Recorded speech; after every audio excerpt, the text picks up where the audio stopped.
Please help me welcome Robert Waggoner. So I want to thank Bob Price, Jenny Yarbrough, and the whole INACS group for inviting me to this talk on lucid dreams. And so we're going to get in deeply into lucid dreams first before we compare lucid dreams to the out-of-body experience. I'm the author of that book, Lucid Dreaming Gateway to the Inner Self. I'm a co-editor of this free online magazine. Now that it's an official magazine, we've now retitled it The Lucid Dreaming Experience. If you go to luciddreammagazine.com, you can sign on and get it for free. Also, I'm the past president of the International Association for the Study of Dreams. It's an organization with about 650 members. About a third of them are academics and researchers. About a third are therapists who use dreams in their therapeutic work. And about a third are people who are just deeply interested in the subject of dreaming. I do want to say that all my comments today are my own personal opinions and don't reflect in any way the International Association for the Study of Dreams. So I'm just going to hop right into it. And this is the technical definition of a lucid dream if you go to the American Psychological Association Dictionary. A dream in which the sleeper is aware that he or she is dreaming and may be able to influence the progress of the dream narrative. So most of us lucid dreamers just say a lucid dream is when you realize within the dream that you're dreaming. Okay, you realize within the dream you're dreaming. The first lucid dream I ever had was probably I was 11 or 12. I was in the public library and all of a sudden I saw a dinosaur walking through the book stacks. And it occurred in my little 11-year-old mind, wait a second, dinosaurs are extinct. Oh, this must be a dream. And at that moment, I realized I was dreaming, but because I didn't realize you could do anything with it, I just decided to wake up. Because who even wants to be around a dinosaur, even if it's a dream dinosaur? That's what I conclude.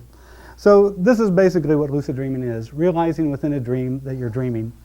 So just to contrast that to normal dreams, so think about a normal dream. In a normal dream, you see Godzilla and you think, oh my God, it's Godzilla. You run, you go tell your parents, you tell your friends, you have to get away from Godzilla. You just basically react to the events. You create a story to justify it. You might say, oh, Godzilla's come over here from Japan because of that Fukushima thing. And so now he's over here in San Francisco. I gotta run and tell my parents. And you realize that kind of cognition is going on inside your mind. But basically, in a normal dream, you lack critical awareness. You lack a high level of critical awareness. But in a lucid dream, all of a sudden you go, wait a second, Godzilla is a fictional creation. Oh, this is a lucid dream. And then at that point, you can consciously decide what you want to do.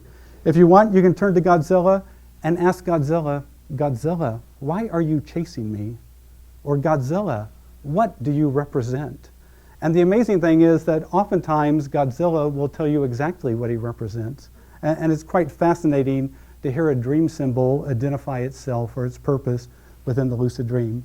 So in a lucid dream, you can consciously decide your actions, you can seek out insights, you can even do experiments. Basically in a lucid dream, you're only limited by your skills and to some degree also your fearlessness. And we'll see more about that later. One of the beautiful and important things about lucid dreaming is that it's been scientifically validated. The scientific evidence for lucid dream is now getting close to 40 years old. The initial experiment that showed it was done by Keith Hearn, and a similar experiment was done by Stephen LaBerge, who published his work first and has become deeply identified with the science of lucid dreaming. But they both had this same idea, and this was basically what their idea was. When you're dreaming, you have rapid eye movement. Oftentimes, if you look at your spouse or someone who's dreaming, you can see their eyes moving left and right and just all over the place. And so you realize in the dream state, you still have rapid eye movement. So both of these gentlemen wondered, could you, within a dream, if you became consciously aware, signal your awareness within the dream by moving your eyes? And that's exactly what they had talented, experienced lucid dreamers do. And the first one was Alan Worsley, who was a British lucid dreamer that Keith Hearn used. But basically, Keith Hearn told him, I'm going to put these polygraph pads on your eyes to get the rapid eye movement readout. When you become consciously aware, move your eyes left to right 8 times in the lucid dream, and that'll make these marks on the polygraph readout that'll show definitively that you're consciously aware within the dream. And that's basically what you can see in this information provided by Stephen LaBerge's paper. Where I've marked underneath with a little bit of a red line. So you can see here how the two middle graphs, the left ocular and the right ocular, all of a sudden at certain points they go way up and way down in an orderly fashion. They're not just kind of random squiggles. So at these points the person is signaling, I'm consciously aware within the dream. And then at the next stage, I'm beginning the experiment. And then at the final stage, I'm concluding the experiment. And these other markers show that they still remain in the sleep state. So this was something that Keith Hearn, he said when he saw that first readout of this guy signaling that he was consciously aware within the dream state, he said philosophically and scientifically, it was mind-blowing. To realize that you could be aware within a dream, though you're asleep, and signaling your awareness to the waking world. He just found that utterly, completely mind-blowing. But actually, when you get into lucid dreaming, it has a long history. Before the scientific evidence came along, in the West, there was a gentleman from the Netherlands, Frederik van Eden. He, many people say, coined the term lucid dreaming. He gave talks about it around the turn of the century in the 1900s on the lucid dreaming, becoming consciously aware in the dream state. He tried to get Freud interested in this, but Freud just basically thought, well, it's a self-report, it can't be shown, so who knows if this is really real. But also, besides coining the term lucid dreaming, he also coined the term psychotherapy. And so he was actually responsible for a lot of inventions and new ways of thinking. But in the East, lucid dreaming is taught as a technique under a larger philosophical framework of dream yoga. And the 11th century Indian Buddhist yogi, Naropa, he called dream yoga one of the 6 paths to enlightenment. So when you talk to Buddhists and some of the shamanic traditions before then, some of the shamanic traditions say that they've been working on lucid dreaming for 8,000 years. And so they have a wealth of knowledge and insight into that. Also, if you check out into Sufism, Ibn al-Arabi wrote quite a bit on becoming consciously aware and using that as a spiritual path. In Yoga Nidra and other Taoist philosophies, you'll also learn about becoming aware in the dream state. But here's how it started for me. In 1975, if you can imagine, I was a junior in high school in Hutchinson, Kansas. I had 4 older brothers. I was number 5, had a younger sister. And one of my brothers had brought home from the University of Kansas these books by Carlos Castaneda that I started to read. And the third one was quite incredible. So Carlos Castaneda was a UCLA graduate student who decided to study psychoactive plants like peyote and those kind of things. And he meets this shamanic teacher, Don Juan, a Yaqui Indian, who in this book, Journey to Ixtlan, tells Carlos that he wants Carlos to find his hands in the dream state and become consciously aware. And so here I am, a junior in high school, and I think, well, boy, there's hardly any instructions here. I'll just make up my own technique. So this is what I did, and this is what anyone can do. At night before you go to sleep, just look at your hands while repeating in your mind softly, tonight in my dreams I'll see my hands and realize I'm dreaming. Tonight in my dreams I'll see my hands and realize I'm dreaming. Tonight in my dreams I'll see my hands and realize I'm dreaming. And just keep repeating that. Flood your mind with that idea. Tonight in my dreams I'll see my hands and realize I'm dreaming. So as a young junior in high school, I did this 3 nights in a row. And each night when I'd spontaneously wake up, I'd think, did I see my hands? Did I see my hands?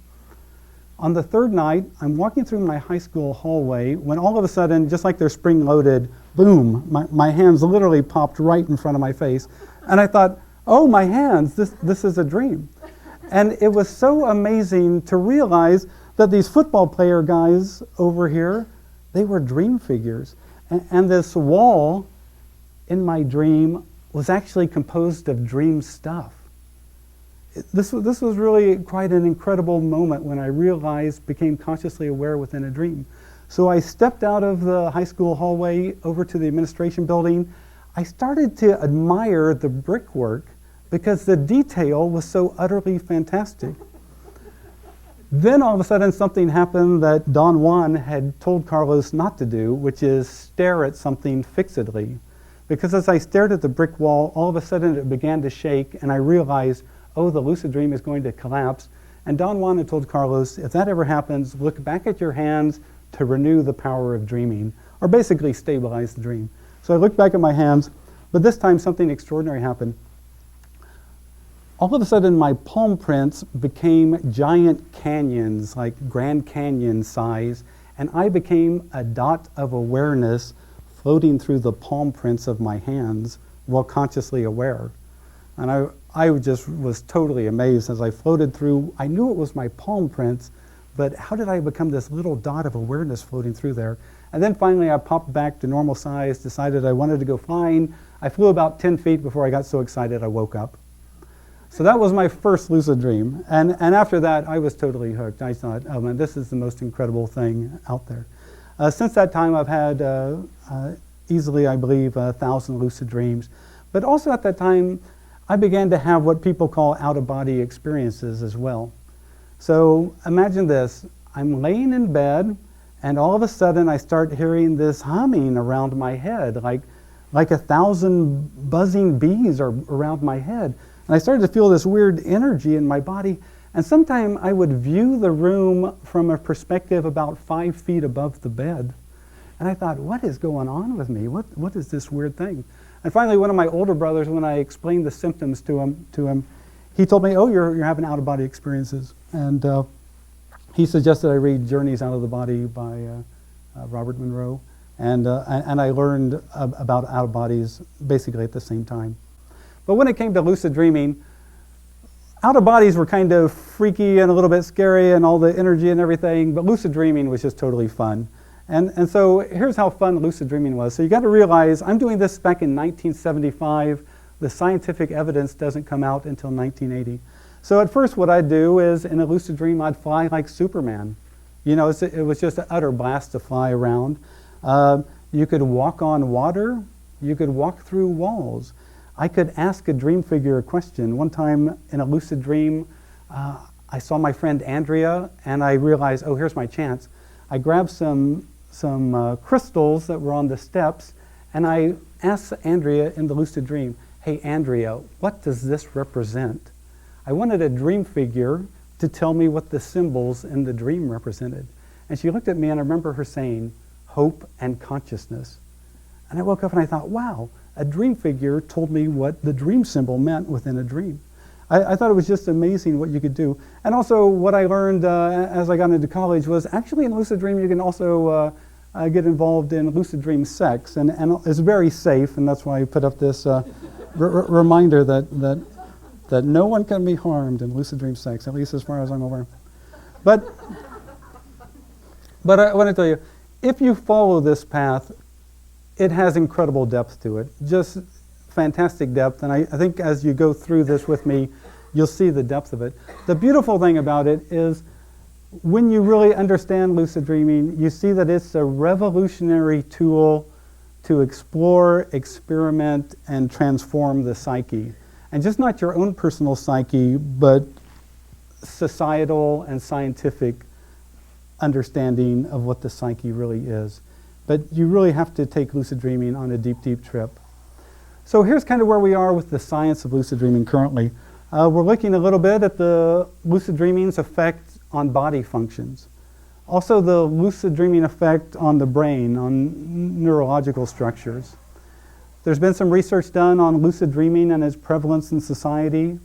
There's been a little bit of practical use of lucid dreaming and its ability to help people in a therapeutic or psychotherapeutic environment.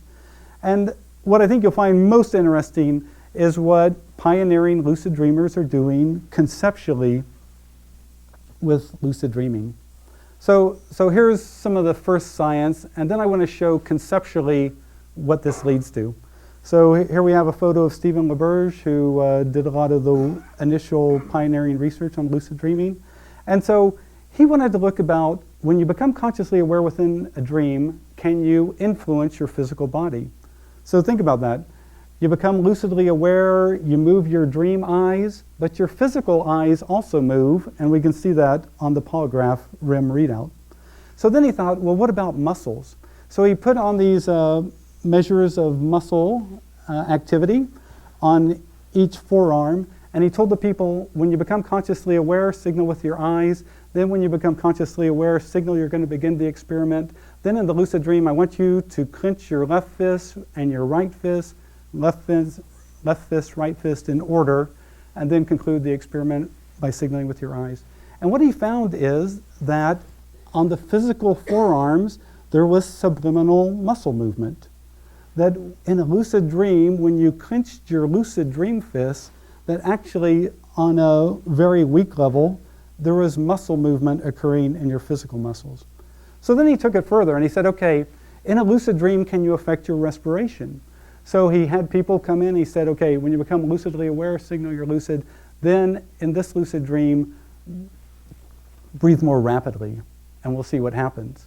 And actually the physical body began to breathe more rapidly, or breathe more slowly, and the physical body began to breathe more slowly.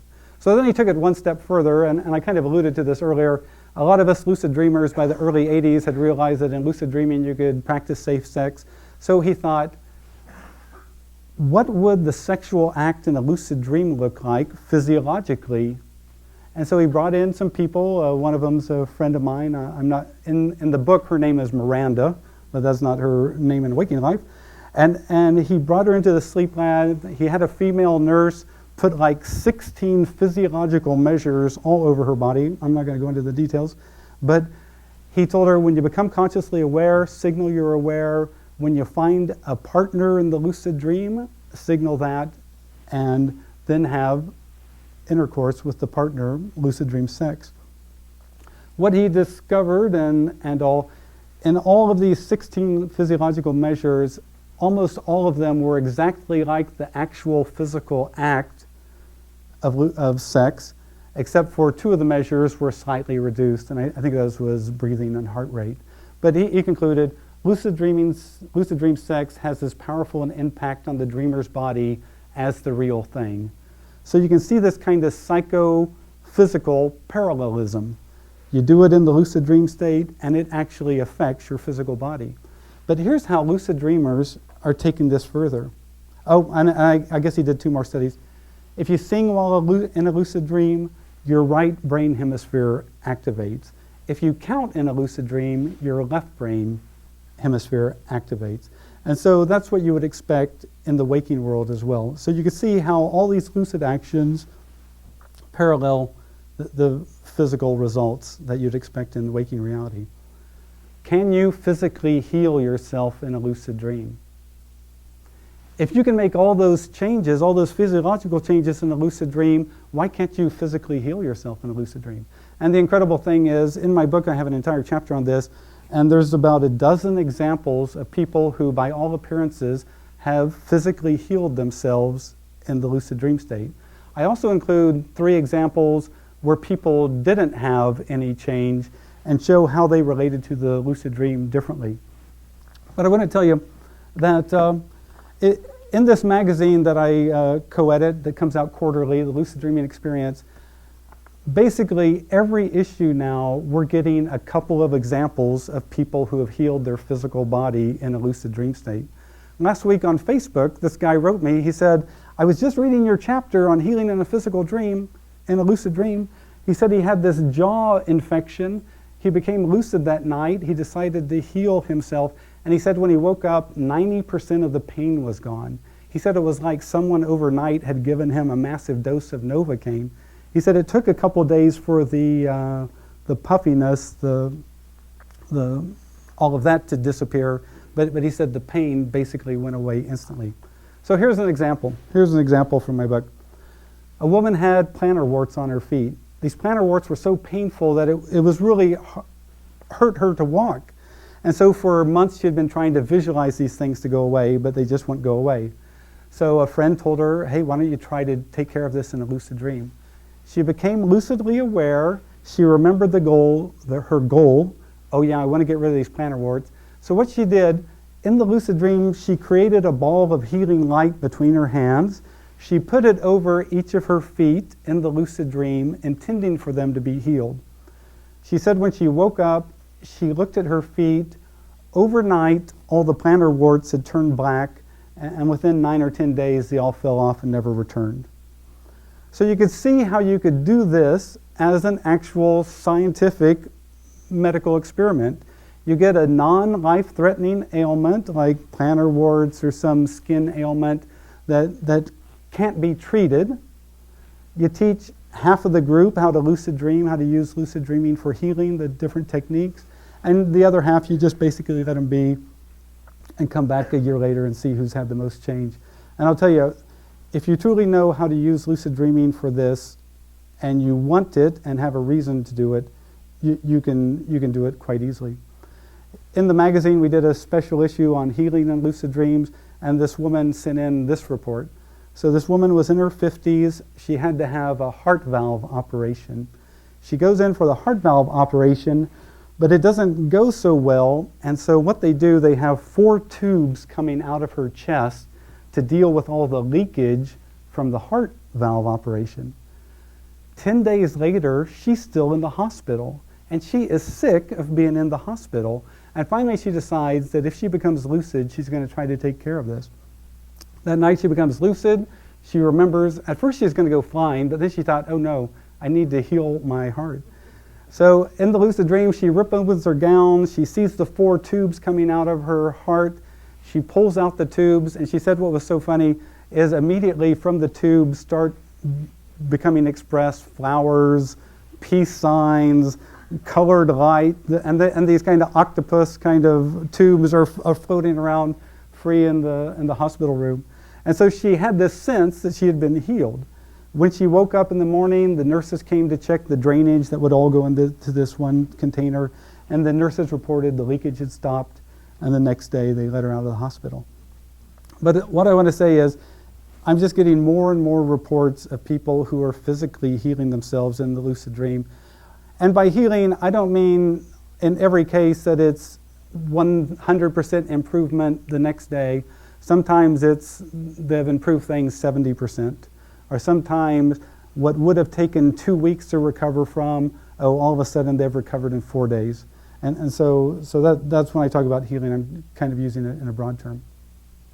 Now looking at lucid dream and neurology, it's really interesting some of the studies that have happened. There's a study by Ursula Voss in Germany and J. Allen Hobson at Harvard and others who used a 19-channel EEG on lucid dreamers to see what the brain looks like, the electrical activity of the brain when you're lucidly aware.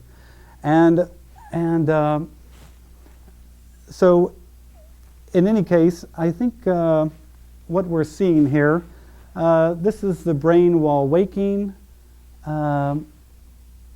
Boy, I should have looked at this more closely, I apologize.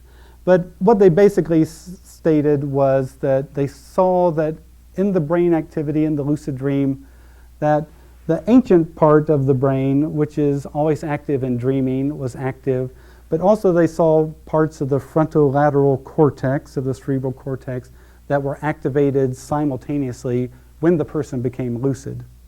And so they called it a hybrid state of consciousness because you had waking parts of the brain and the ancient part of the brain, the dreaming part of the brain, active simultaneously. So this was followed by another study in 2012, and in this study by Michael Dressler and others at the Max Planck Institute, they used fMRI technology along with the EEG. And basically you can see when the person became lucidly aware, it showed a specific cortical network consisting of the right dorsolateral prefrontal cortex, the frontopolar regions, and the how do you pronounce that? Precuneus is activated when this lucid consciousness is attained. That's a quote in Science Daily from Michael Dressler. So it's interesting that you can see this neurological effect occur that basically replicates what lucid dreamers are saying. But it makes me wonder, as we go into this more deeply, what will the lucid dream brain look like if that lucid dreamer is physically healing themselves? What would that lucid dream brain look like if that person was doing some sort of emotional healing? what would that lucid dream brain look like if they were experiencing a concept or involved in a spiritual practice? So you can see conceptually that you could go much deeper with this. One of the beautiful things about lucid dreaming is how prevalent it is. The International Journal of Dream Research had some studies in it where they asked college students, had you ever become consciously aware and realize within a dream that you're dreaming? And these are the kind of results they get when they talk to college students. In the USA, 71% say, yeah, I've had a lucid dream. In Germany, 82% report, yes, they've had at least one lucid dream. Netherlands, 73%. Japan, 47% reported at least one lucid dream. And when they ask them if you're a frequent lucid dreamer, if you have more than one lucid dream a month, about 25% of that group says, yeah, they have more than one lucid dream a month. So lucid dreaming is quite prevalent. What's not prevalent are these ideas of using lucid dreaming to heal yourself. Most of these people are still stuck in that, flying around, walking through walls, walking in water, having lucid dream sex, and that's where they've basically left it. It's just kind of a virtual reality, a playground for the mind. But it can be much deeper. Also, there's an interesting study by Ursula Voss and others in Germany. They interviewed 694 German school children ages 6 to 19 and asked them, had you realized within a dream that you're dreaming? And incredibly, about 51% reported a lucid dream. And so they went and talked to them to individually interview each student just to be sure it was a lucid dream. And so here's an example of a 7-year-old and his lucid dream. I dreamt I was playing soccer with my friends, and when I looked at my legs, I saw that they were distorted. Then I realized it must be a dream. And so if you have nieces or nephews or kids or grandkids, ask them if they've ever become consciously aware within the dream state. You might find that you have a natural lucid dreamer just living in your house. So one of the pragmatic uses of lucid dreaming is with post-traumatic stress disorder and recurring nightmares. There's about a dozen journal reports that show psychotherapists teaching people who have recurring nightmares how to end the recurring nightmare by becoming lucidly aware. And normally, if you become lucidly aware just once, it reduces the amount of nightmares by a significant amount, probably 90%. For some people, it just totally ends the nightmare. Here's an example from my magazine, The Lucid Dream Exchange. I interviewed a woman named Hope. She was a mechanic on a Boeing 767 when it broke free from its moorings. It was being worked on. It rolled over her legs and crushed both of her legs as she watched. So for 6.5 months, this woman was in the hospital. They ended up amputating one of the legs. And what happened to her, she went home and every night she was having a horrible nightmare of something chasing her. And she said it got to the point where she hated to go to sleep because she knew this recurring nightmare would happen. But then she came across a book on lucid dreaming and thought, oh yeah, she used to lucid dream as a child. She decided that maybe lucid dreaming could help her. So this is what happened. That night, next night, the scenario happened. She was being chased by the horrible thing. She was running, but then it occurred to her, wait a second, I only have one leg, so how can I be running? And at that moment, she became lucidly aware. She turned and faced this horrible monster, and she just looked at it lucidly and said, bye, and took off flying. And she said that the horrible monster got a befuddled look on its face because this is the first time, in months that the scenario hadn't happened, that the monster chased and she ran. And so after that, basically her nightmares just basically came to an end. And in the future, whenever she saw the monster, she instantly became lucid, and that ended it. But here's the thing. Lucid dreaming stopping a nightmare, that's one thing, but could you push this concept further? And that's what lucid dreamers are doing, and I've been encouraging people how they could use lucid dreaming to explore whether it could help with mental and emotional disorders. A lucid dreamer contacted me and said, look, I want to come to the dream conference at the Association for the Study of Dreams, but I'm afraid of flying. Do you think lucid dreaming could help? And I said, I think it can, so here's what I want you to do. I said, every time you become lucidly aware, go to an airport. And if you feel okay getting to the airport, and if you feel okay, then get on the plane. And if you feel okay at that point, you know it's a lucid dream and you can still get off if you want to, but let the plane take off and see how you feel in the lucid dream. You know you can always end the lucid dream anytime you want, so there's really nothing to be afraid of. This woman said that over the next few months, she had 5 or 6 lucid dreams in which she did this. She became aware, went to the airport. One time she screamed out in the lucid dream, "I love airports, I love airplanes," just to kind of put a new thought in her head. And after about the 6th lucid dream, she called me up and she said, "Guess what? I booked a ticket to fly to the conference and I booked a window seat because I want to see if it's like what I experienced in the lucid dream of flying." And she came to the conference, had no trouble flying, and since then she's been flying around without this phobia jeopardizing her.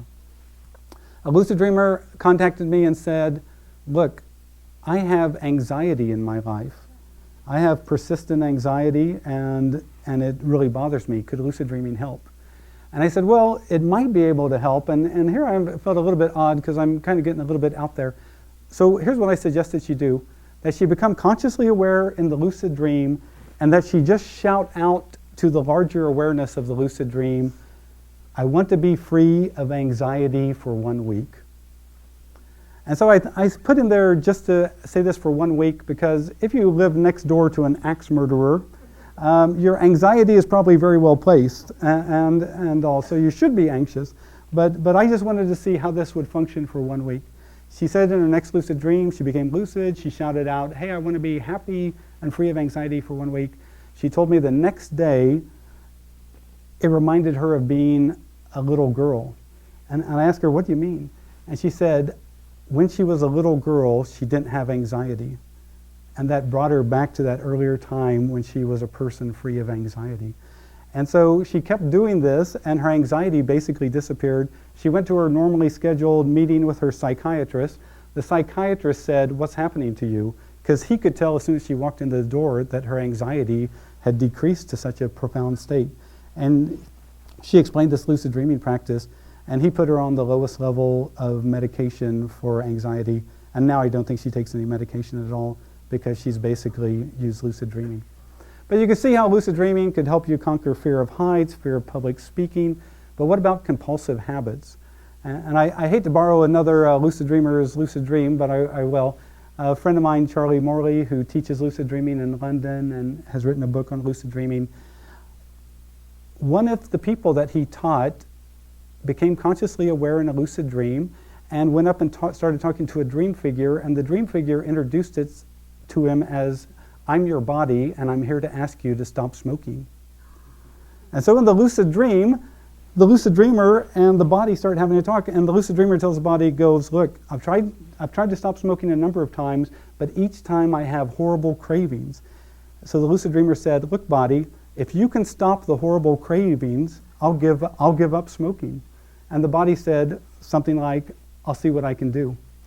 The guy said he woke up the next morning, he stopped smoking, and amazingly, he had no cravings.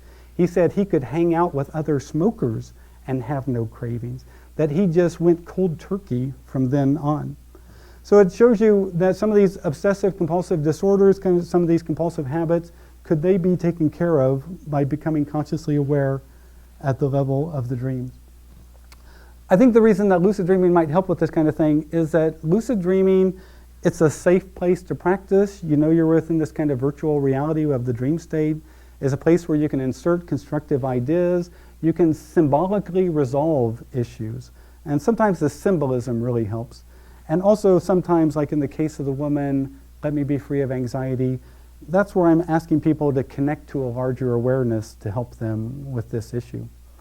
But with all these kind of beautiful things about lucid dreaming, you think that it'd be welcomed with open arms by the psychological establishment, and it really hasn't to some degree, because there's resistance to lucid dreaming, especially amongst people who do dream work practice, and that's because they think lucid dreaming means you control the dream.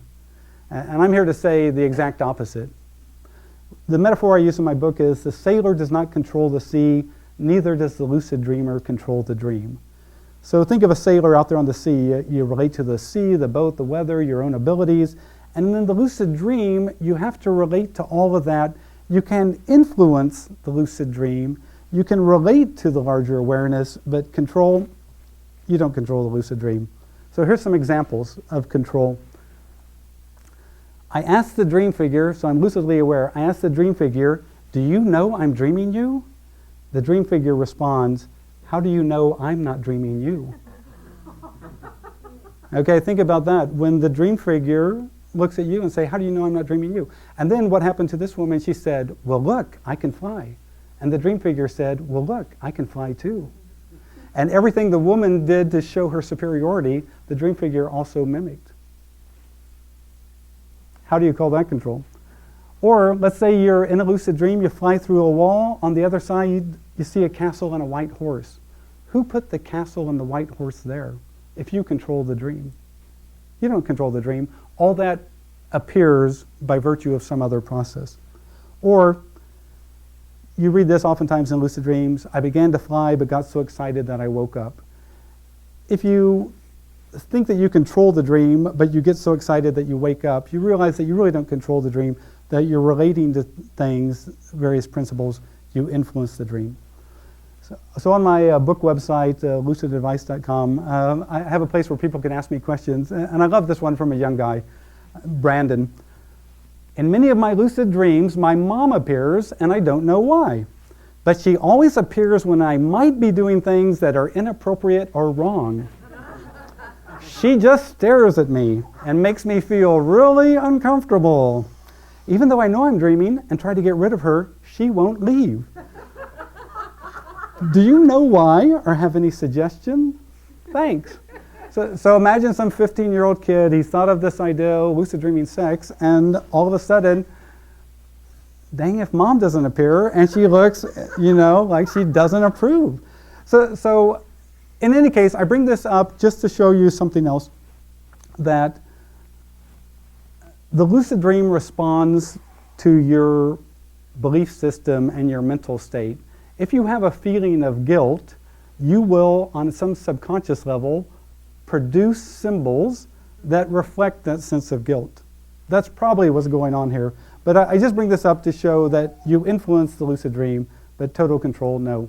So that's how I was in 1985. I felt I controlled the lucid dream. It's all a projection of me. Everything was a toy for my amusement. But then something incredible happened.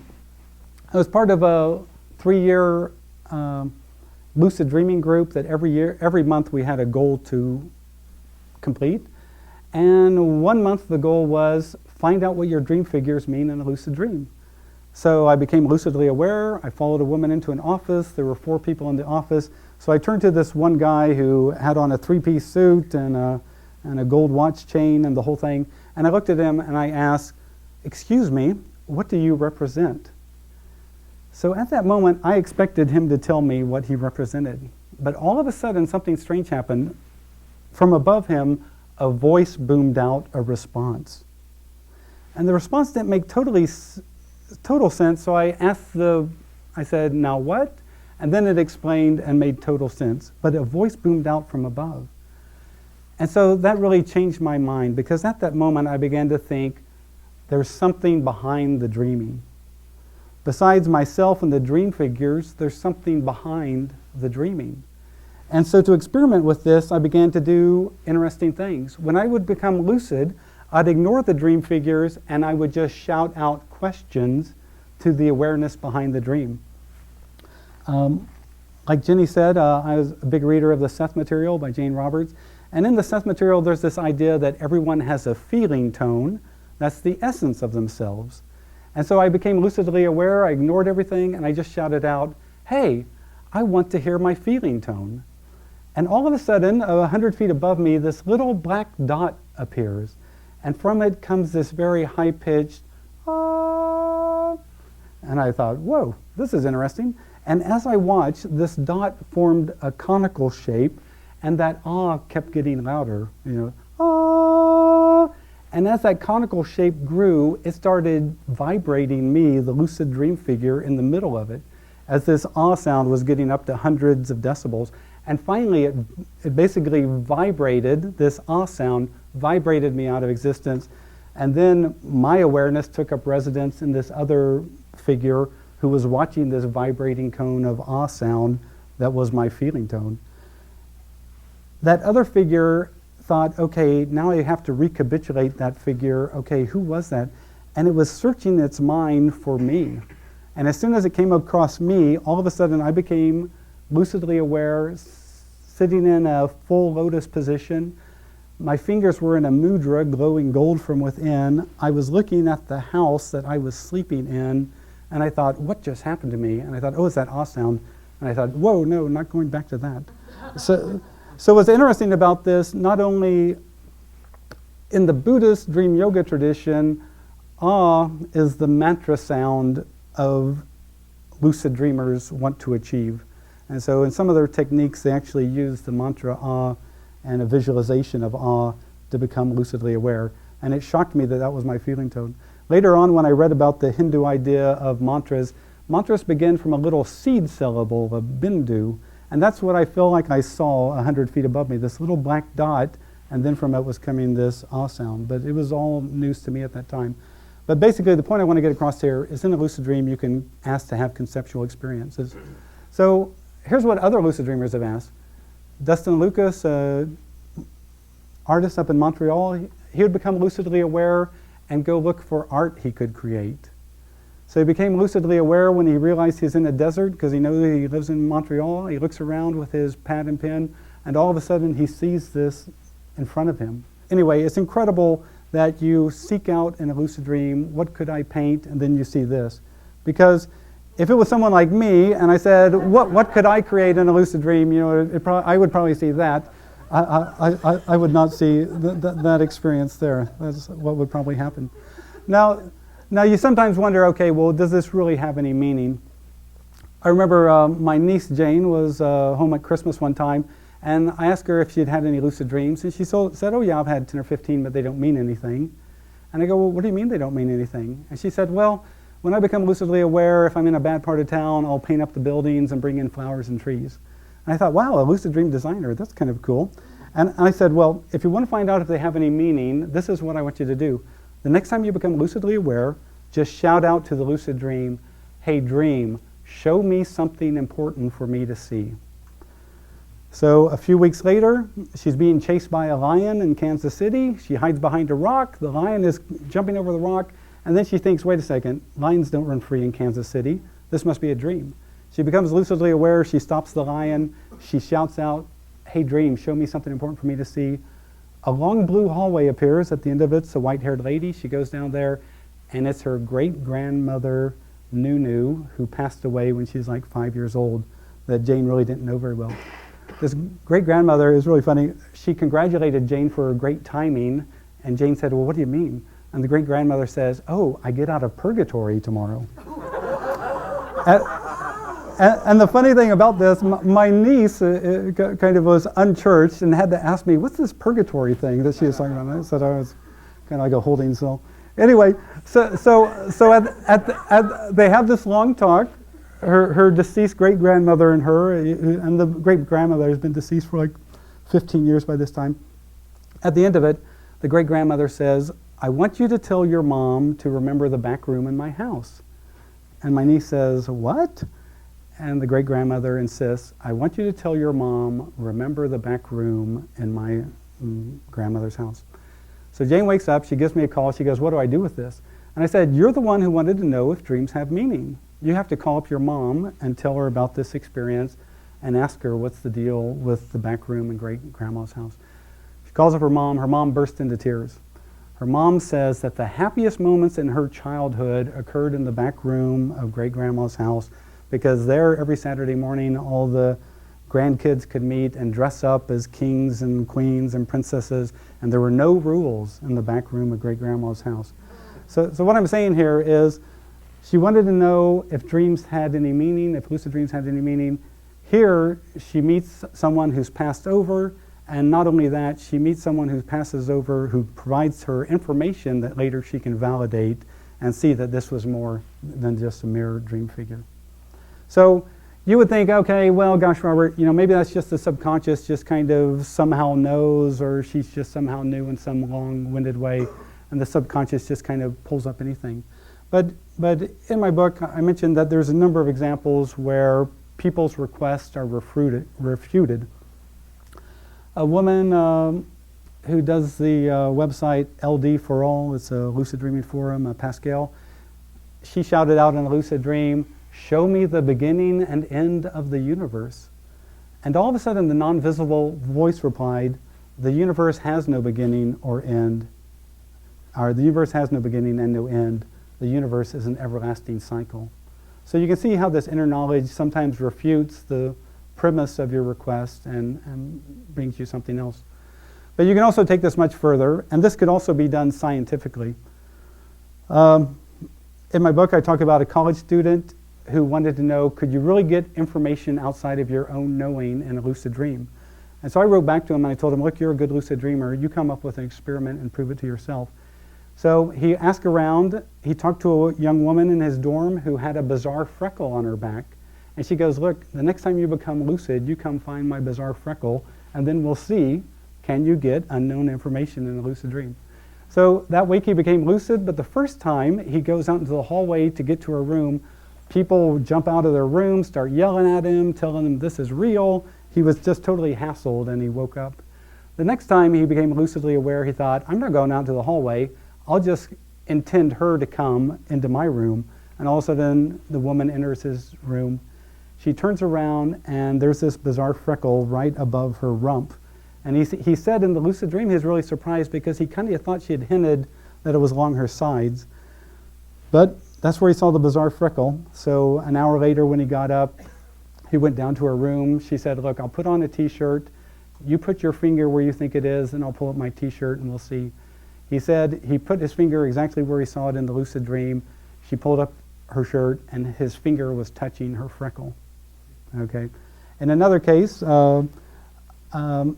a woman won a dream telepathy contest by becoming lucidly aware. She became lucid, remembered that she was supposed to find the target image of a dream telepathy contest. She went and found the sender of the image and basically figured out what the image was, and she woke up and won it. In this particular magazine, here we have a gentleman, we have a precognitive dream contest, and what he did, Ed Kellogg is his name, he became lucidly aware, and all of a sudden he heard a voice say Vermeer after he had seen something roughly similar to this. When he woke up, he sent in his submission to the precognitive dream contest. In the precognitive dream contest, we haven't even selected the target image. It gets selected after all the entries are in. And so 2 days after he submitted this, it was selected, and it was a painting by Vermeer called The Geographer. And you can read about it in this particular test. Also, there was an interview I did in this issue with James Kroll, who has a PhD in electrical engineering. He becomes lucidly aware. He puts Zener cards on his kitchen countertop, and in his lucid dreams, he'll go and flip over the Zener cards and wake up with that knowledge. Then he'll go and see the physical Zener cards. And I think he said out of 26 tests, he was correct like 18 times. So really a high rate. So anyway, you can see how lucid dreaming could be used experimentally as a revolutionary scientific tool to explore the boundaries of consciousness. But I began to see that a lot of lucid dreamers don't get this. And so here's what you see in lucid dreaming forums. You see limited intent. So here's an example of limited intent.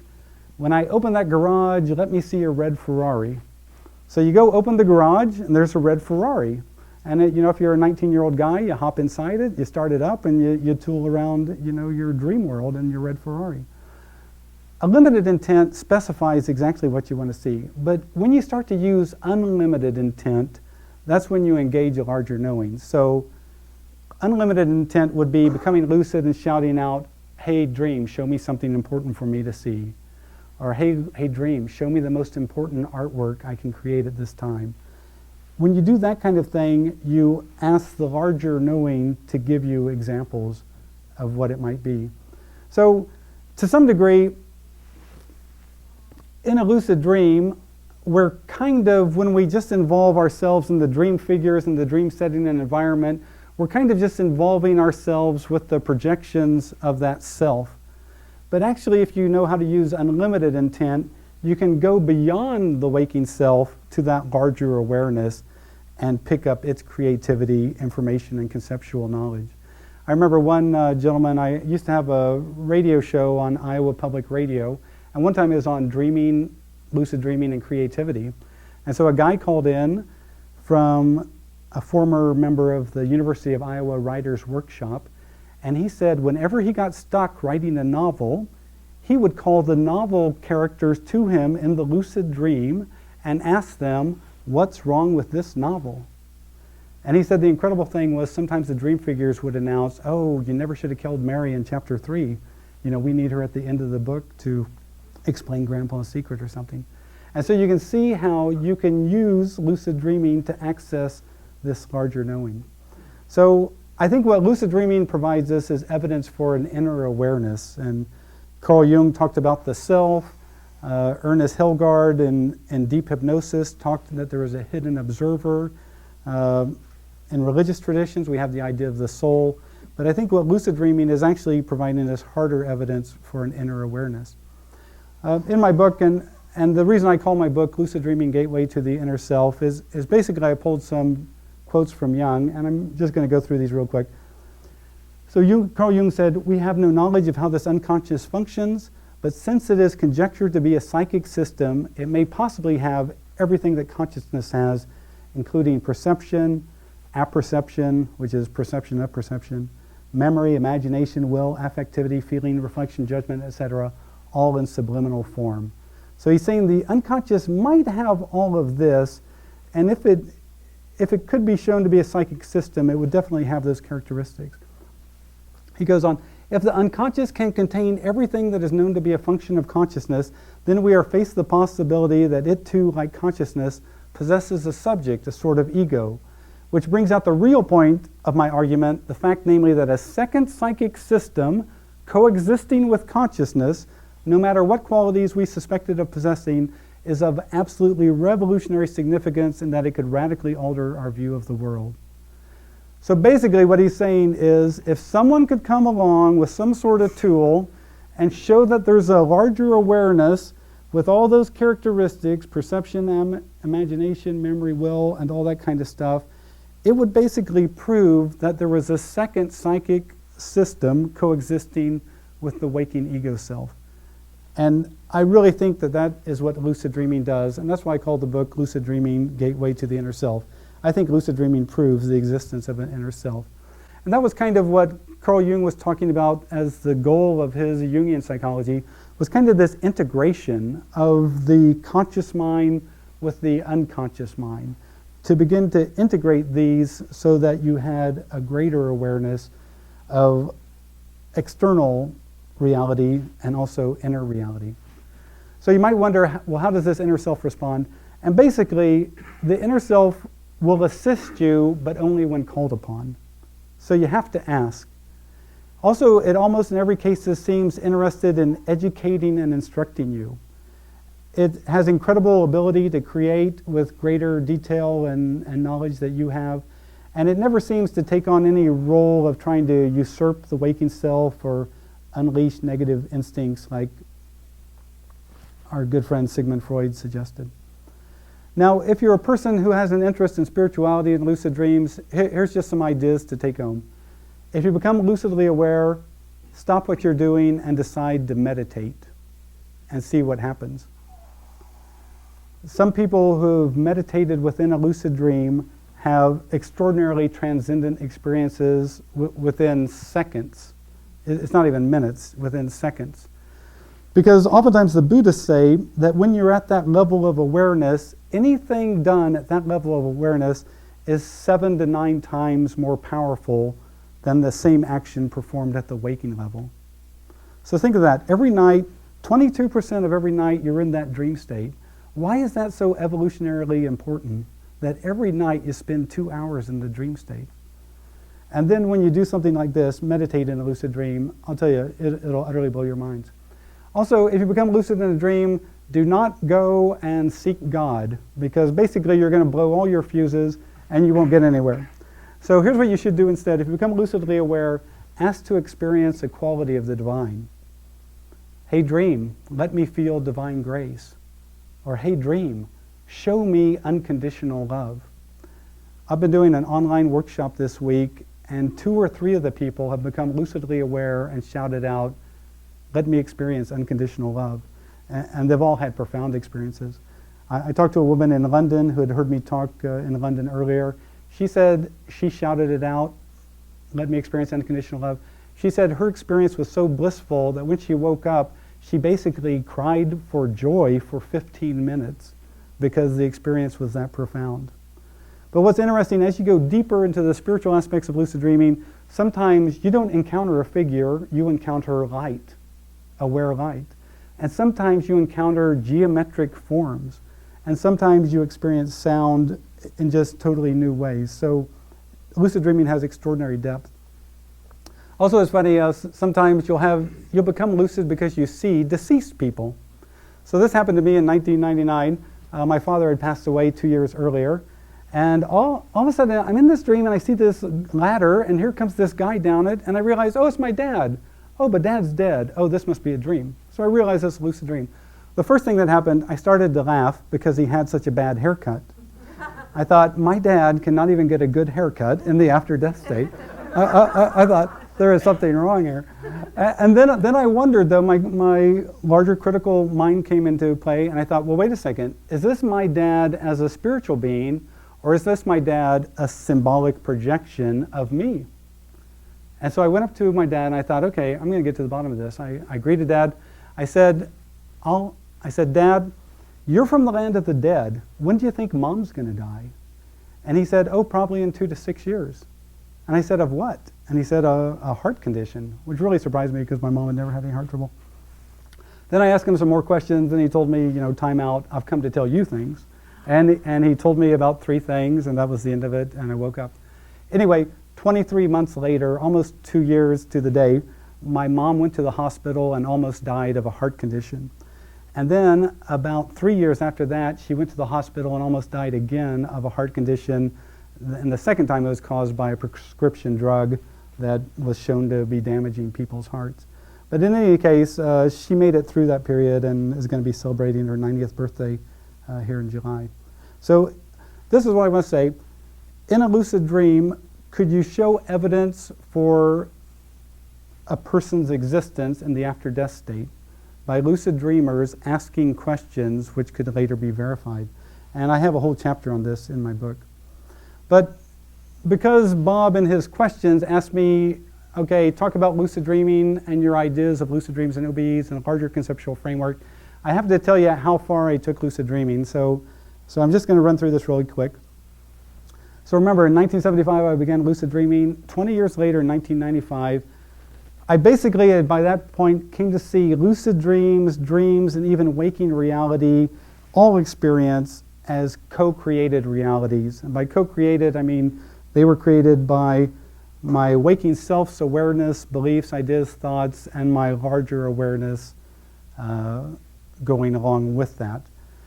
So these realities seemed both real and unreal. But what I wanted to do was go beyond lucid dreaming. I wanted to go to the source. What's the source of all this awareness? What's behind all of this? And that's when something strange began to happen.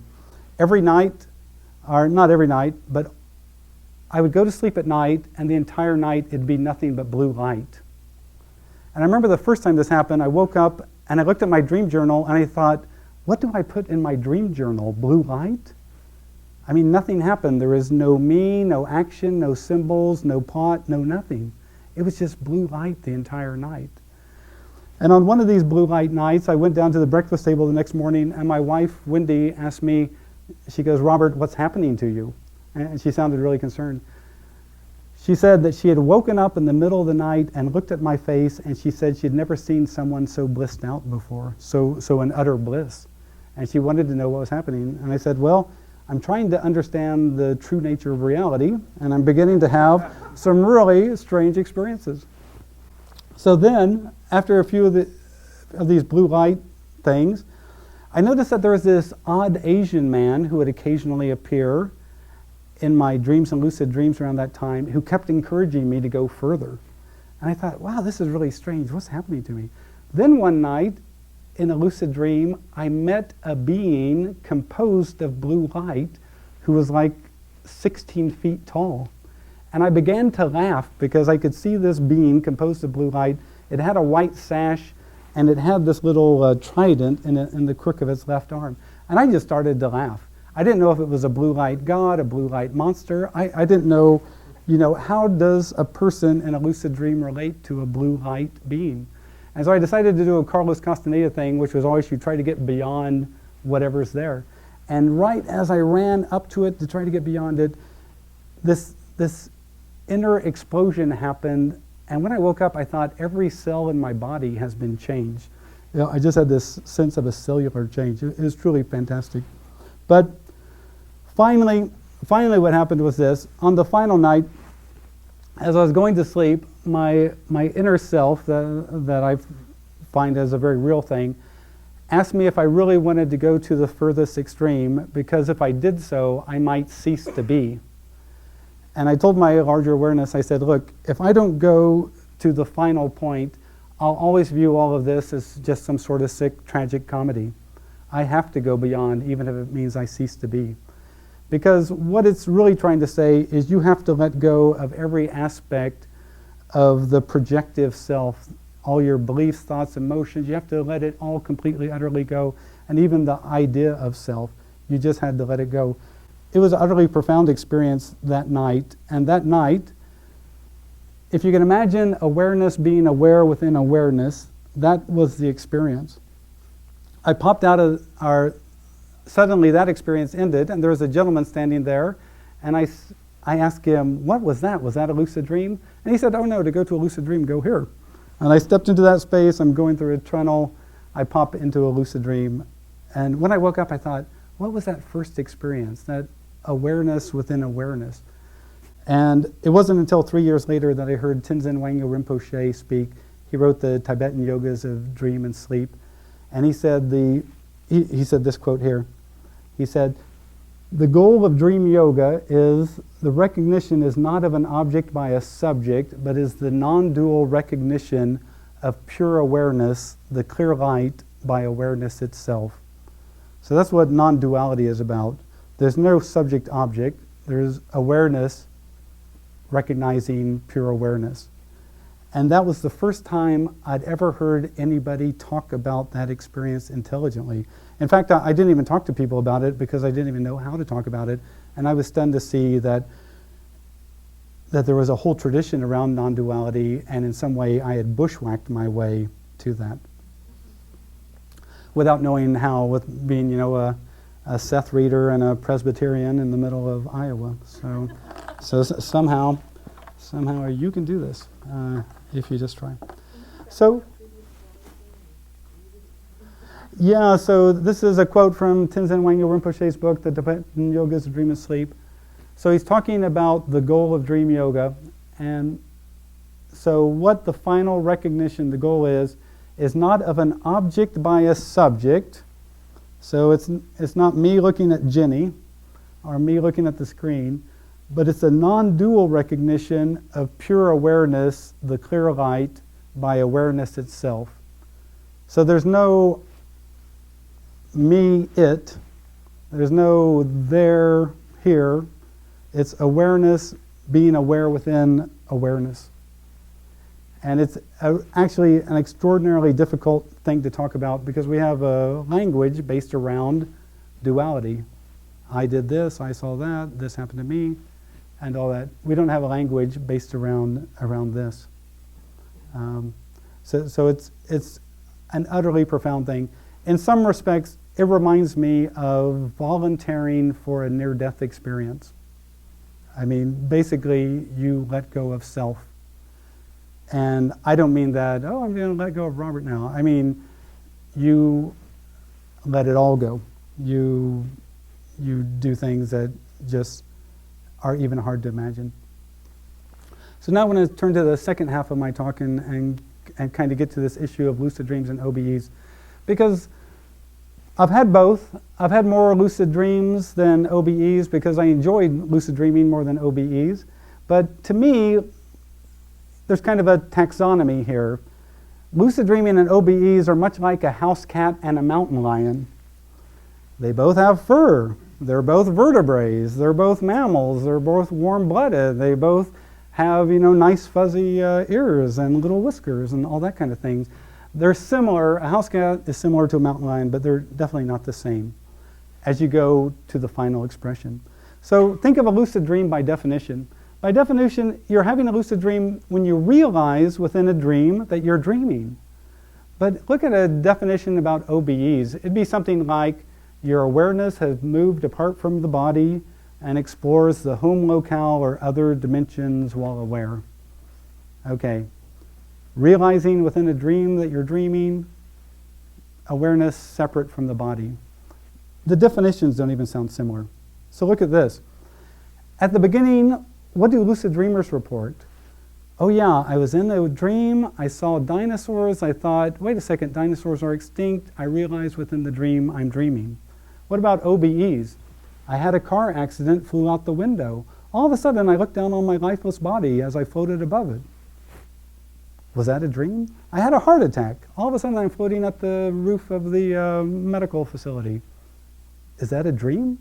Or they're at that fuzzy state. I was falling asleep, I began to hear this humming and all this energy, and then I'm 5 feet above my body looking down. Is that a dream? So by definition, a lucid dream is much different than most OBE reports, especially at the beginning. So when a lucid dreamer becomes lucid, they have to do some things, otherwise they'll pop out of the lucid dreams. They have to modulate their emotions. They can't get too excited, otherwise they'll pop out. They learn not to stare at anything too long because that'll collapse the dream. So lucid dreamers, especially at the beginning, they're very short and unstable. But what do you hear from OBE reports? Oh, I was laying in bed, heard buzzing, humming, and energy. You don't hear that in the lucid dream reports. Oh, I was laying in bed, heard buzzing, humming, then I rolled out of my body. I shot out of my body. I climbed out of my body. You never see those kind of reports in lucid dream reports, especially at the beginning. And oftentimes the OBE person looks back and sees their body in bed. You never see that in a lucid dream report because they become aware within a dream that they're dreaming. So if you look at the beginning, you see these are two totally different experiences. Then look at what happens at the end. So at the end of an OBE, a person senses the need to return to the body. A person slams back into the body. A person is pulled back into the body. Okay, that's what OBE is. Those are kind of typical OBE reports. But what does a lucid dreamer report? Oh, I realized the dream was becoming unstable and it collapsed. Or, oh, I realized in the dream that I wanted to wake up and write down the information and I woke up. Or, oh, I was in the dream and I had a false awakening.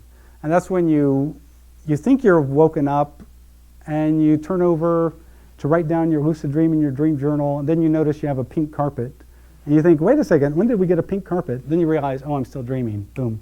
And then normally you wake up for good. That's what we call false awakening. Or the final thing that happens to lucid dreamers, they find themselves in the void or the gray state. So they think the lucid dream is coming to an end. And then what's funny is all the visuals collapse and they're just lucidly aware in this kind of sparkling black state. So you can see how these are so different, the end of a lucid dream and the end of an OBE. They're phenomenologically, the reports are just utterly different. But here's where the problem is the middle of the experience. So in a lucid dream, I realize that in order to manipulate the dream environment, I have to manipulate my beliefs, thoughts, and emotions in order to make things happen. And also I have to take care to maintain awareness to keep that lucid dream going. But what did Robert Monroe say about OBE environments compared to lucid dreams? He said in the journal Lucidity letter, he said what he found is OBE environments were very stable, relatively speaking, and more objective than the lucid dream environment that basically seemed connected to the lucid dreamer's awareness. Also in OBE environments, oftentimes you'll find them in the home locale or a close replication of the waking physical environment, in many cases, not all the cases. But this is how they get kind of in the middle. There's some similarities, but still there's difference. But here's where the problems come, and I get this because having done this magazine for almost 14 years now, people send us their lucid dream reports, and sometimes we send them back and say that was an out-of-body experience, and so it doesn't really belong in our magazine. But here's how the reports often work out. The person will write, I don't know how I became lucidly aware. Okay, they didn't realize within a dream that they're dreaming. They don't know. But such and such happened. So this puts a big question mark on it. How did they become lucidly aware, or are they lucid at all? Are they having an out-of-body experience? And so then you have to look at the phenomenological characteristics, something that Ed Kellogg suggested. In his mind, the phenomenology of a OBE is different than a lucid dream. He said for him, an OBE seems quite stable. For him, the memory of an OBE seems very easy to remember every detail of the OBE, whereas a long lucid dream, it seems very hard to. But some of the problem here is this. You can actually move from an out-of-body experience to a lucid dream, or a lucid dream to an out-of-body experience. And if you want to know how, this is the easy way that I do. If I become lucidly aware, I announce, now I want to go to the next form, and then boom, normally I find myself in an OBE state somewhere in my home. And I can fly around the neighborhood and do the whole OBE thing. So this is a little bit of the problem. You can shift awareness, you can shift focus within an OBE or lucid dream and move to the different form. And so you can actually have hybrid events, I feel. So in my larger view of all this, I feel that really these are all different forms of projections of consciousness. And that was a term that Jane Roberts used in the Seth material. She called all these things projections of consciousness. Lucid dreams and out-of-bodies, but they were different forms of projections of consciousness. And that's what I feel remote viewing, shamanic journeying, even basic telepathy, these are all different forms of projecting your consciousness. Like right now, you could project your consciousness to your front door of your house. And possibly, if we had instruments that were sensitive enough, maybe it could pick up an energy fluctuation at the front door of your house when you, in a waking state, project your awareness there. But I think the beautiful thing in these examples of lucid dream healing and lucid dream emotional healing and all, that dreaming is closer to physical reality than the OBE experience.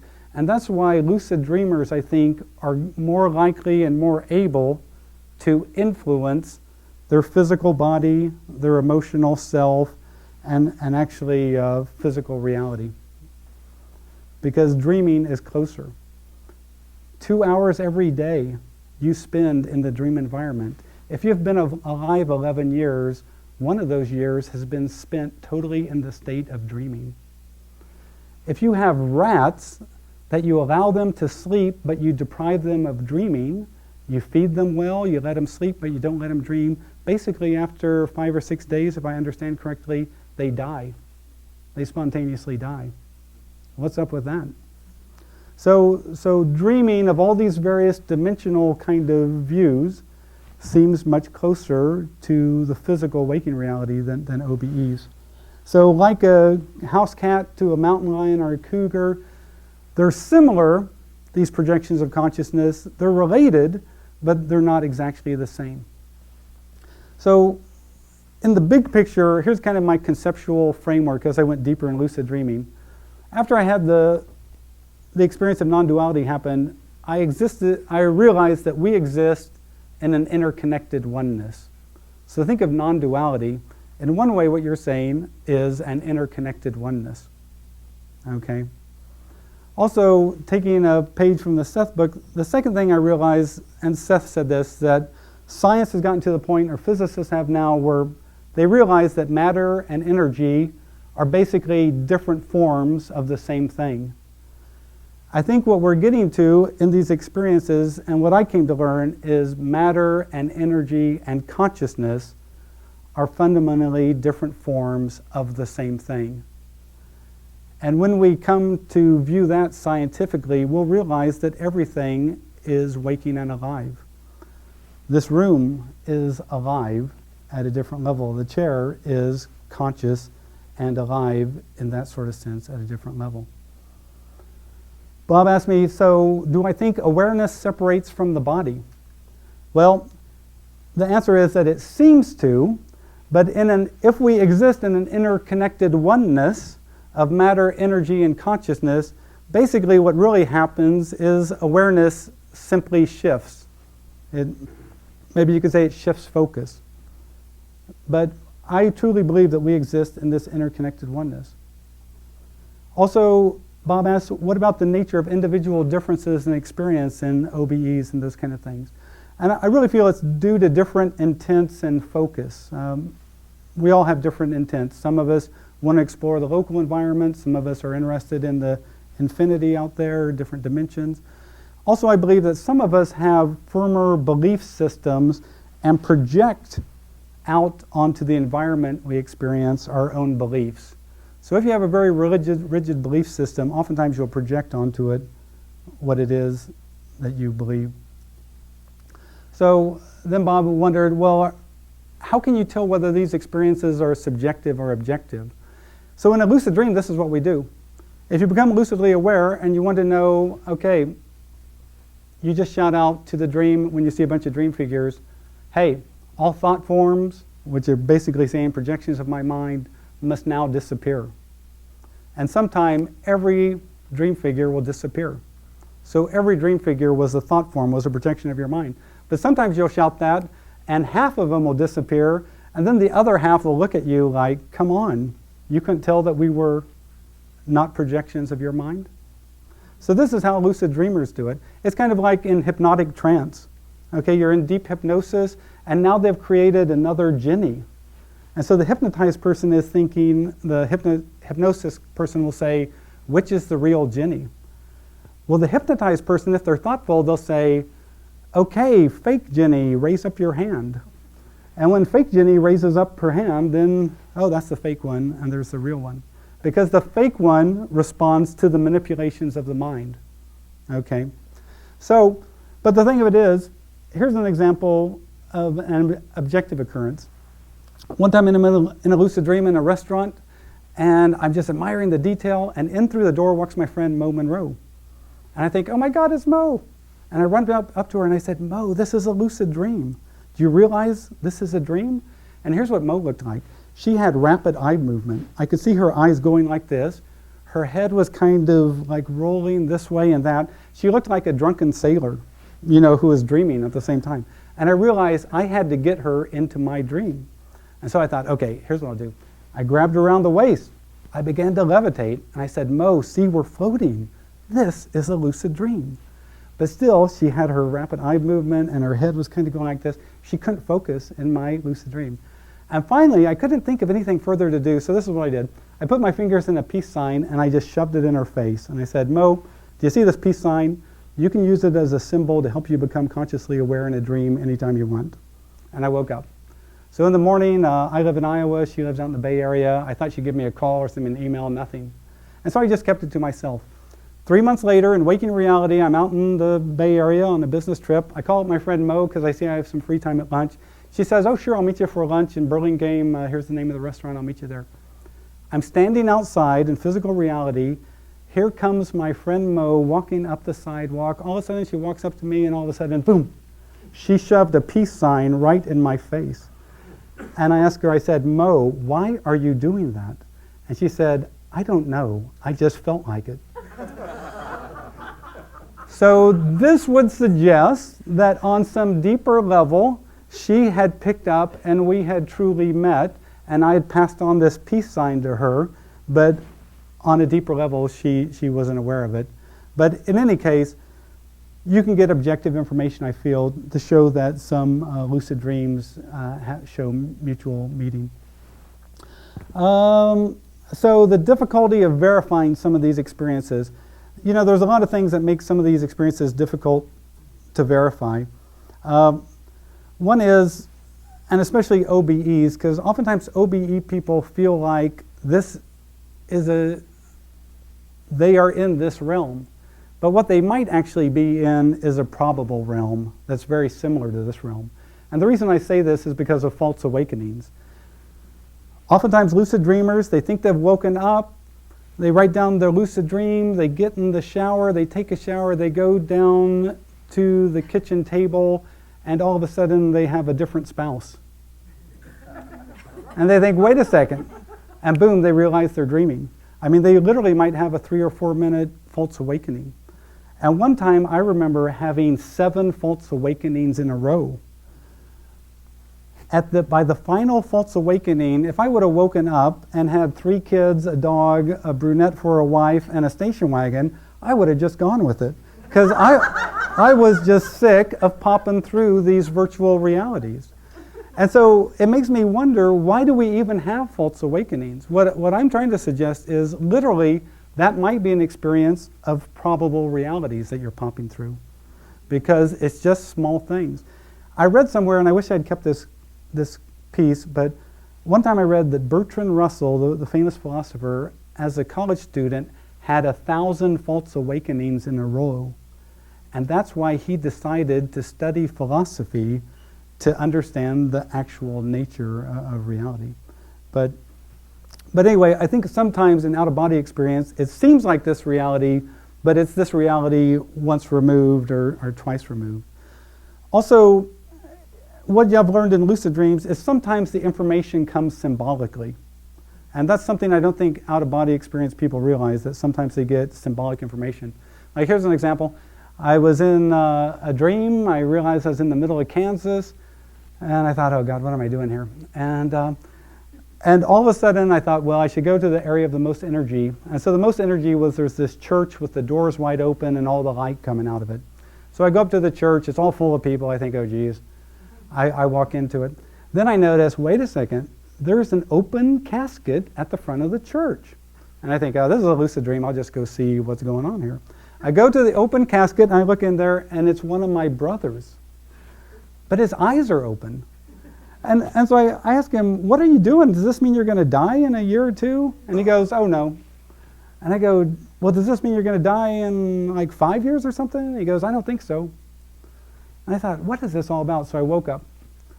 It's either the next day or the day after, that same brother sent me an email, Robert, guess what? I'm getting married. And so you can see that my brother, the single guy, died, and my brother, the married guy, is alive and up there at the front of the church where you get married and also pass away. And with any luck, his wife won't kill him in this reality, and he'll continue on. But you can see that sometimes in a lucid dream, when you request information from the larger awareness, sometimes it comes literally, but sometimes it comes symbolically.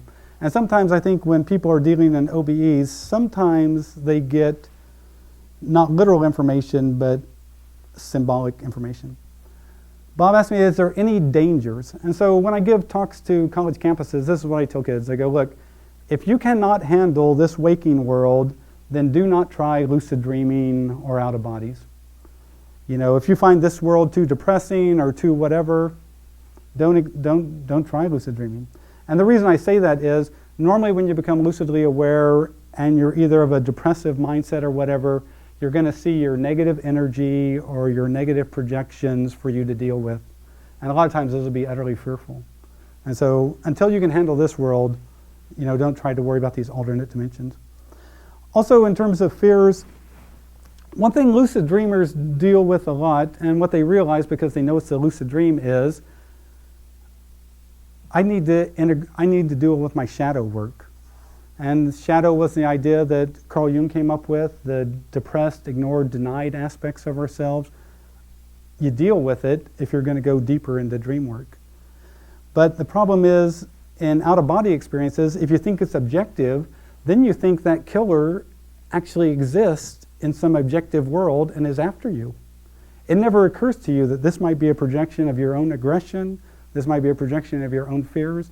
And here's how you get around it. In a lucid dream, if something is coming at you mean, like a big black Rottweiler, if you project love and compassion on it, normally it'll shrink down to a little wiener dog or a poodle or something, okay? Because it represents your energy. And when you change your energy, it changes. So that's something that all of us, whether we're lucid dreaming or OBE, have to understand. And to me, fears were like an invisible fence. Fears kept me from going more deeply. As I went deeper into lucid dreaming, oftentimes I'd see a banner hanging in the sky that said, trust, nothing to fear. And so I felt like my larger self was telling me to go deeper. So the benefits of all this are quite easy to see, and especially, I think, in lucid dreaming. Lucid dreaming allows us to access creativity. If we know how to do it, we can seek emotional healing. If we know the right way to approach it, we can actually physically heal ourselves. We can experimentally explore big questions like life after death, the nature of awareness, the subconscious. We can experience this larger self, this larger awareness, maybe the soul, and see how the ego relates to it instead of the ego ignoring it. And finally, I think it helps us comprehend the true nature of reality. So that concludes my talk, and I think we have about 20 minutes for questions and all. So thank you all for your attention. Appreciate it. Thanks. Yeah, thanks. You mentioned as one technique to start a lucid dream was looking at your hands when you go asleep. Right. And you said, is that the best technique you know of, or are there other techniques? Well, there's actually a large number of techniques. The reason I like this, it's kind of like Pavlov and his dogs, which was called a conditioned response. So Pavlov would present food to his dogs and ring a bell. And after he did this over and over and over, finally he could ring a bell and the dogs would salivate, so he had conditioned the response. So what you're doing, you're associating the side of your hands with the first thought being, this is a dream. Because here's what happened to one guy. He was doing this technique that I suggested, and he said what happened to him, his hands popped in front of his face, and he didn't quite get it. Then his hands started slapping him in the face until he realized, oh yeah, this is a dream. I'm dreaming this. So you realize, for some people, you have to associate the side of the hands with the first thought, this is a dream. Now, there's other techniques, and some of them are very similar to out-of-body experiences, which is like using suggestion. Like, tonight in my dreams, I'll be more critically aware, and when I see something strange, I'll realize I'm dreaming. And so you just flood your mind with that. Tonight in my dreams, I'll be more critically aware, and when I see something strange, my first thought will be, I'm dreaming. And so you can use suggestion, and oftentimes people use that in out-of-body experiences as well. There's other techniques that people use. Some involve visualization. You can visualize a lit candle at the base of your throat, and the candle light stands for the light of awareness. And tonight in my dreams, I'll see the candle light and realize I'm dreaming, or something like that. So there's all sorts of dream techniques that you can learn. And in the back of my book, I have probably 5 or 6 that I found were the easiest for me, and how to maintain the state, because just becoming lucid is just half the battle. Then you have to know what to do in order to maintain the state and not pop out. Yeah, other questions? Hey? Hi, Robert. Yeah. What's your longest lucid dream? And then explain me the dream time versus real time. Yeah, so Thanks. thank you. Stephen LaBerge has done some dream time versus real time. So he's had people signal you're aware, now count to 10, and when you get to 10, signal again. And basically he found that it took the same amount of time as what it did when they tried the same experiment in physical reality. But you have had some occasions where people have woken up, they've hit the snooze for 7 minutes, they've fallen back to sleep, and then they seem like they've had like a 20-minute lucid dream, and then the alarm goes off, and so they know that only 7 minutes of physical time have occurred, but the lucid dreams seem much longer. So I think when you want it to be a certain amount of time, like relate to physical time, it can. But in other occasions, you can hear some other experiences where in some lucid dreams, people have experienced entire lifetimes, and they wake up from that. Now, in clinical work, people have watched lucid dreamers continue to signal their conscious awareness for 45 minutes, okay? I don't know how long my longest lucid dream is because I'm not there at the beginning to kind of mark, but normally, here's the problem. A long lucid dream is a hard thing to remember. Normally, the last 5 minutes you can remember quite clearly, but boy, what happened in all that intervening time? So normally if I have a goal, I tell myself, as soon as I achieve the goal, wake up and write it down. So most of my lucid dreams probably don't last longer than 10 minutes. But I have learned something. In a lucid dream, I can tell the lucid dream how long I want to experience the experience. So a few months ago, I became lucidly aware. I wanted to experience a very profound concept. And sometimes when you ask to experience like unconditional love, the experience can be so utterly profound that really it's almost too much. So in the lucid dream, I asked, I want to have this experience, but only for 1 minute. I had this profound experience, and at 1 minute, boom, I was back to the regular level lucid dream. So you can really play with this, and especially in this DVR world. I found a lot of lucid dreamers now, they'll stop the lucid dream, they'll clap their hands, everything will freeze, they'll fast forward the lucid dream, they'll put it backwards so they can do a better ending and stuff. And it's really wild how people are relating to lucid dreams in a new way now. Other questions? Yeah. Hi. Hi. I've been having lucid dreams maybe once every 2 or 3 weeks. And lately, they're odd. Maybe it's like a false awakening, but they're different in that I think it's real life and I'm conscious. Yeah. So, for instance, I had a lucid dream that I was having an out-of-body experience. Right. And I was like asking for help. I was going through all the motions. All the things that I think were happening. Yeah. And then I woke up. I was like, oh, wow, that was just a dream. That wasn't an actual out-of-body experience. And another one, just walking down the street and something happening and thinking, this is really strange. I was making things happen, but I thought it was real. Yeah. Things that I want to happen in dreams are now happening in real life. So what do you think? Now, this last part, was that actually happening in waking life, that you were walking along thinking, my thoughts are being reflected in the environment around me? Not that I remember. Was it a dream? Did you wake up from the experience? I woke up from it. Okay, good. You had me worried there for a second. So this can all get very complex because there's techniques that you can do that take you much deeper than some beginners might be ready for. And I don't even want to talk about these techniques because I don't want anyone to go down the rabbit hole and then panic when they can't figure out, well, where was that rabbit hole anyway? But in any case, hearing this gentleman talk, one thing I want to encourage anyone who has this kind of experience to always do what we call a reality check, okay? So a reality check means that you check what environment, what reality you're in. If you think you're lucidly aware, you think, okay, if I pull my finger and it stretches, then I know this is a lucid dream. Or if I can levitate, then I know this is a lucid dream. You do a reality check to check that reality. Because especially if a person has done a lot of psychedelics or is prone to hallucinations in waking life, you really want to check your reality. Because sometimes I've rolled out of my body in OBEs, I'm running to fly out the bathroom window on the 2nd floor, and I think, boy, I hope I'm OBE, because this is really going to hurt otherwise. I mean, literally, there's occasionally when I kind of have a moment's hesitation, like, whoa, do I really want to jump out that window? So always do a reality check if you have these kind of experiences. Now, what makes it problematic is sometimes within a dream, you fall asleep and have a lucid dream. And so now you're like a dimension removed. Or you're in a dream and now you have an out of body from that level. Now you're kind of like a dimension removed. And these are a little bit more complex and more difficult. And so if you feel a little bit of consternation or a little bit of, whoa, what was that all about? That's why, because it's, I think, a dimension removed. So always perform reality checks in these situations. Don't go a dimension removed if you can avoid it, but I know sometimes you can't, and sometimes it's kind of a lesson thing.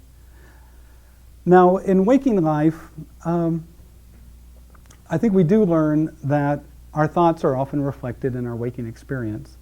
And so that doesn't necessarily surprise me. I mean, Carl Jung talked about synchronicities, acausally connected events that come together. And so that doesn't surprise me too much. But if that became an everyday occurrence, then you really have to ground yourself. And for me, when I got into that level, I spent a lot of time in nature. Nature to me grounded me. Being in the natural world grounded me. If you start having that kind of experience, get out there in the real world. Don't stay in your apartment by yourself. Don't stay in your head all by yourself. You got to get out there and really get grounded. Yeah, more questions? Yeah, okay. With the false awakenings, do you think it's similar to quantum physics where you have multiple realities and they're jumping from one reality to another? I think lucid dreaming could explain a lot about quantum reality, and false awakenings might show us these alternate realms, these probable realms. And it might be that, I think string theory, does it say we have like 11 realms? I think the actual fact of the matter, we might have even more realms than that. But lucid dreaming really will show you, when you start to play with time and space, you start to get a whole new view of the nature of reality, and also what I call mental energy. I'm giving a talk at the Association for the Study of Dreams along with a physics professor and a gentleman who had got a master's in MIT in engineering. But basically we're talking about space and the lucid dream and how it relates to modern physics and the possible nature of reality. Because as you go deeper into this stuff, you realize, oh wow, there's connections here. So yeah, that's a great question, thanks. Other questions, anyone? Yeah. As a nurse, I hear a lot of people's dreams. Yeah. And the one thing that we, I think as nurses hear in common is when they wake up and they're like, where's my purse? Where's my shoes? And we're like, shit, they're gonna die. You know, it always seems to happen that way. What is it that they're dreaming that gives them that premonition about what's about to occur? So when they have this experience, is this after they come out of anesthesia, or They're what? usually really ill, and restless, or Right. the common theme is that they're sick. Yeah. But when they wake up and they tell you, because you're having to wake up and do vital signs, wake Yeah. them up and give meds, wake them up and do whatever, Yeah. give insulin. And when they wake up and say that, Yeah. you just know to be on your toes for the rest of the shift and really watch them, because it's coming. You mean their ultimate passing is coming? Or Right, what's because coming? they're telling you, Yeah. where's my, I Yeah. just had this weird dream, where's my purse? Yeah. Where did you put my shoes? Because they're going somewhere and they Yeah, know yeah. that. Well, you know, what's interesting now, there's a gentleman at the Michigan State University, I think his name was Robert Smith. He did dreams, got dream reports from people who were, who had cardiac problems and were in intensive care. So these are people who are possibly near death. And he took the dream reports and then he looked at which ones died within a few weeks and which ones continued to live. And he found that the women who were more likely to die were the ones who had dreams of being separated from their family. I can't find my children. I can't find my home. I can't find my... They're separated from the things that are important to them. The men who are more likely to die, boy, I can't remember. I don't want to say exactly what their commonality were, but there are certain dream symbols that seem to occur when a person is getting close to death. It was interesting, before my mother-in-law passed away, so about 9 months before she passed away, she started to have vascular dementia, and she got so bad they put her in an assisted living home. So one night I'm having a dream and I hear this woman very plaintively calling my voice, Robert, Robert. And I'm walking around this dream, who is calling me? Because I keep hearing Robert, Robert. And finally I get to this house and I realize, oh, that's my mother-in-law calling me. And then I realize, oh, this is a dream because this is just too nutty. Why would my mother-in-law be calling me? So I go up to the house, lucidly aware, and she's in the basement. And so in my view of the lucid dream, our dream world, if you're in the basement, you're in the lowest level of things. You're in an area that's normally dark. Oftentimes this has to do with fears and basic body stuff. I lucidly walk down the staircase into the darkness, and all of a sudden, this being of let's say a dark being, I can see through it, comes from my left. And I just put up my hands like, don't bother. Don't even bother to try to scare me or anything. I know that you're known as fears projected.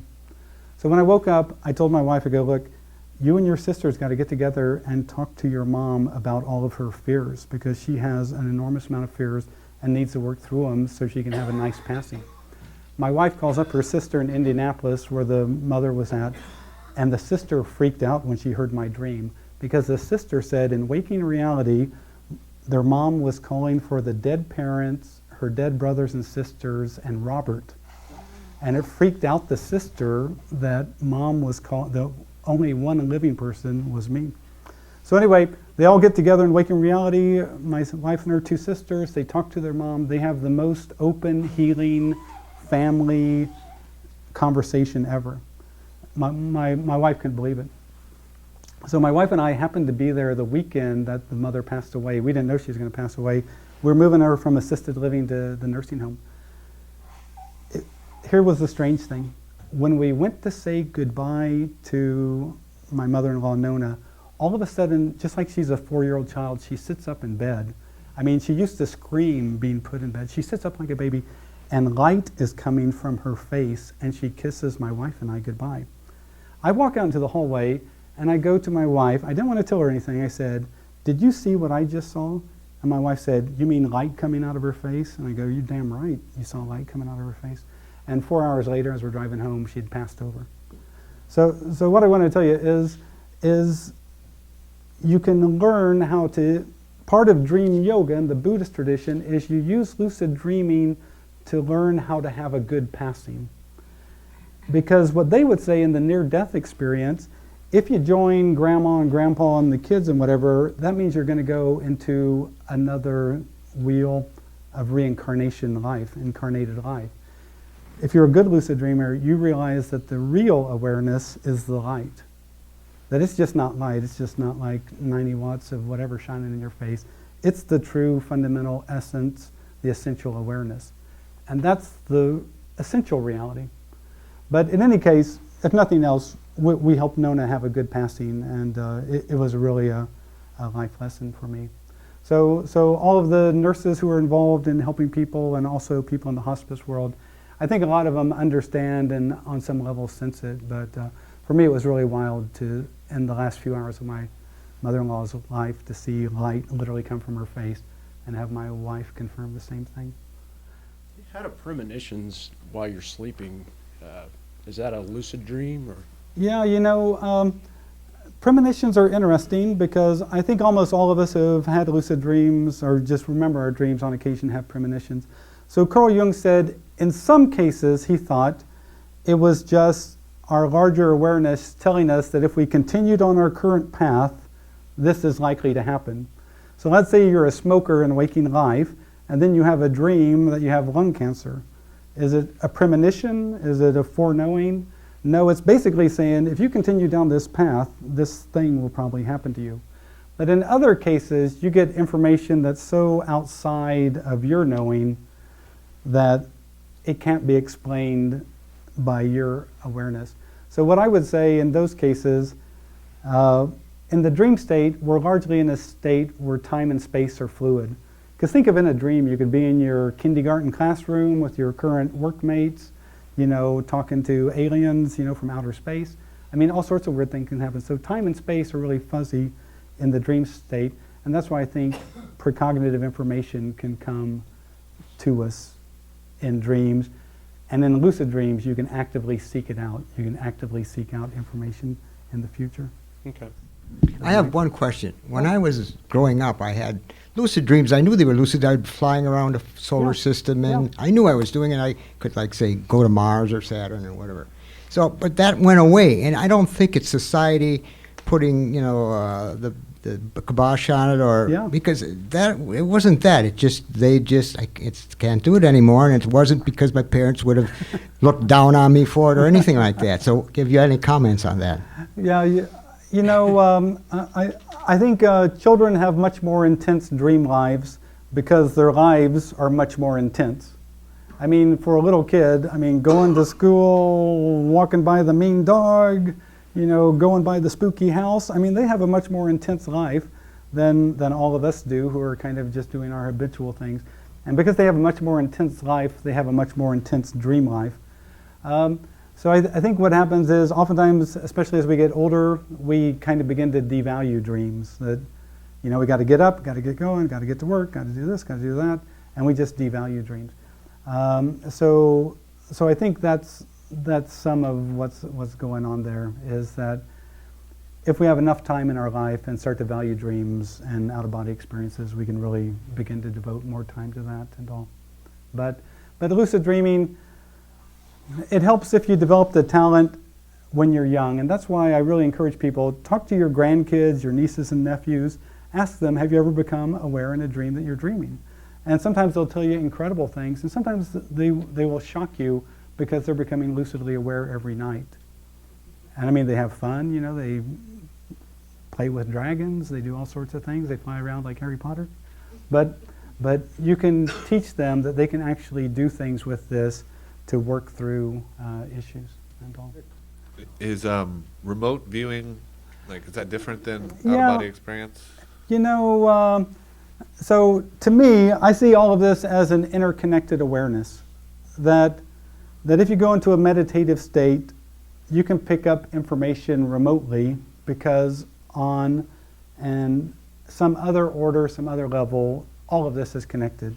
All awareness is connected. So remote viewing, I feel, is very similar to out-of-body experiences, but it just occurs in the natural kind of imaginative framework or shamanic journeying framework. And so, yeah, it's very similar. But all those practices are excellent practices to help you become more aware of the nature of things. But in any case, I want to thank everyone. And again, if you have an interest in a book or something. Andrew, thank you. Thanks, everyone. Thanks.